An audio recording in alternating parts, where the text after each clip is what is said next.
महानगरपालिकेच्या कार्यकारी अभियंत्यांवर कायदेशीर कारवाईची मागणी दक्ष पत्रकार संघाचे संस्थापक अध्यक्ष बापू बागुल यांचे देवपूर पश्चिम पोलिसांकडे अर्जाद्वारे केली मागणी। धुळे जल जीवन मिशन अंतर्गत महाराष्ट्र जीवन प्राधिकरणामार्फत धुळे महानगरपालिकेकडून देवपूर भागातील वलवाडी शिवार गौतम नगर परिसरात सुरू असलेल्या रस्त्याच्या कामातील गंभीर अनियमितता व निकृष्ट दर्जाच्या साहित्याबाबत तातडीने कारवाई करण्यात यावी अशी मागणी दक्ष पत्रकार संघाचे संस्थापक अध्यक्ष बापू बागुल यांनी केली आहे। यासाठी त्यांनी देवपूर पश्चिम पोलीस स्टेशन पोलीस निरीक्षक शोभा नितीन कापडणीस यांच्याकडे औपचारिक निवेदन सादर केले। बापू बागुल यांनी दिलेल्या माहितीनुसार संबंधित रस्त्याच्या कामात निष्कृष्ट दर्जाच्या विटा खडी व सिमेंट विटांचा वापर करण्यात आल्याचे प्रत्यक्ष पाहणी दरम्यान आढळले। हेच संबंधित इंजिनियर व कॉन्ट्रॅक्टर कंपनीच्या मालकांनीही मान्य केल्याचा गंभीर आरोप त्यांनी केला आहे।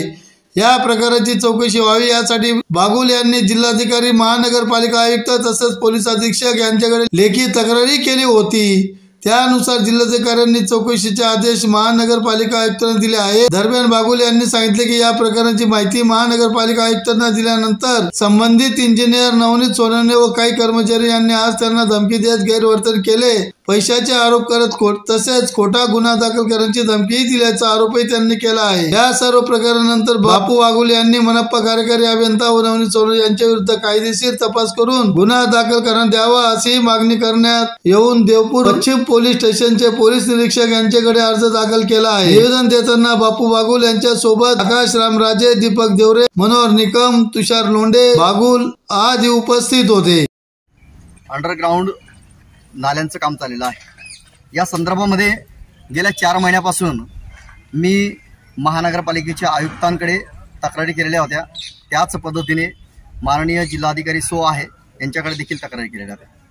संबंधित जी काही नालीचं काम जे काही चाललेलं आहे ते सुरतच्या कंपनीला देण्यात आलेले, सुरतचा जो काही मालक आहे त्या मालकाला मी या ठिकाणी सांगितलं होतं की संबंधित जी काही नाली आहे ती नाली निकृष्ट दर्जाची आहे। त्या ठिकाणी काम करणारे जे काही कर्मचारी होते त्या कर्मचाऱ्यांनी रेती, खडी व अंडरग्राउंड जे काही सिमेंटचे पाईप्स असतात, सिमेंटची जी काही गोण्या असतात त्या देखील निकृष्ट दर्जाच्या होत्या।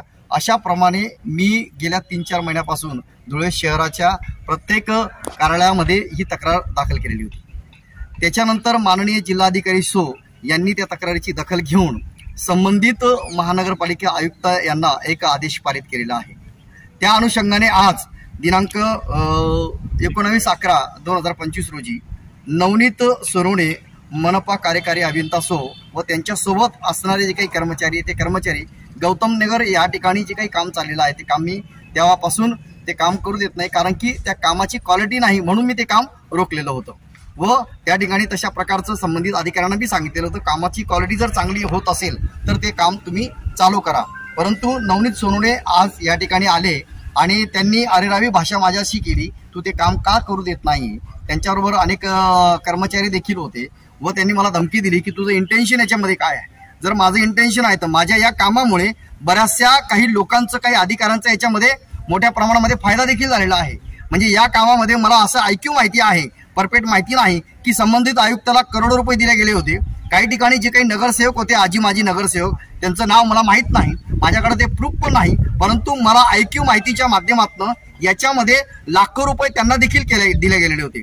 काल मी माननीय आयुक्त सो नवीन आयुक्त जे आलेले आहेत त्यांच्याकडे गेलो, ही तक्रार त्यांना मी समजून सांगितली। त्याच्यानंतर हे नवनीत सोनवणे आज तिथे येऊन अरेरावी करून त्यांनी सांगितलं हे काम जर तू करू दिलं नाही तू कोण काम रोखणारा, अशा पद्धतीची अरेरावी भाषा करून मी तुझ्यावर गुन्हा दाखल करतो, मी SP साहेबांकडे जातो, मी पोलीस स्टेशनला जातो, तुझ्यावर गुन्हा दाखल करतो। त्या अनुषंगाने हा नवनीत सोनवणे कार्यकारी अभियंता 3 महिन्यापासून झोपलेला होता का? यांनी धुळे शहरामध्ये जे काही काम चाललेलं आहे 750 कोटी रुपयाचं काम आहे। हे काम धुळे शहराच्या आम जनतेच्या पैशातून हे काम दिलं गेलेलं आहे आणि हा कर जेव्हा आम जनता भरते त्याच वेळेस संबंधित महानगरपालिकेचा विकास या ठिकाणी होत असतो, परंतु हे काम निकृष्ट दर्जाचं आहे। 750 कोटी ही मोठी रक्कम आहे, म्हणून हा भ्रष्टाचार मी बाहेर काढलेला आहे। याच्या अनुषंगाने नवनीत सोनवणे यांनी माझ्यावर धमकी वजा मला वेगवेगळ्या पद्धतीचं वक्तव्य या ठिकाणी केलेलं आहे। म्हणून मी देवपूर पश्चिम पोलीस स्टेशन या ठिकाणी एक अर्ज दिलेला आहे व त्याच्यावर गुन्हा दाखल करावा, त्यांच्यावर कायदेशीर कारवाई करावी, चौकशी करावी। याच्यामध्ये जर मी दोषी असेल तर त्यांनी माझ्यावर देखील गुन्हा दाखल करावा आणि ते जर दोषी असतील तर त्यांच्यावर गुन्हा दाखल करावा।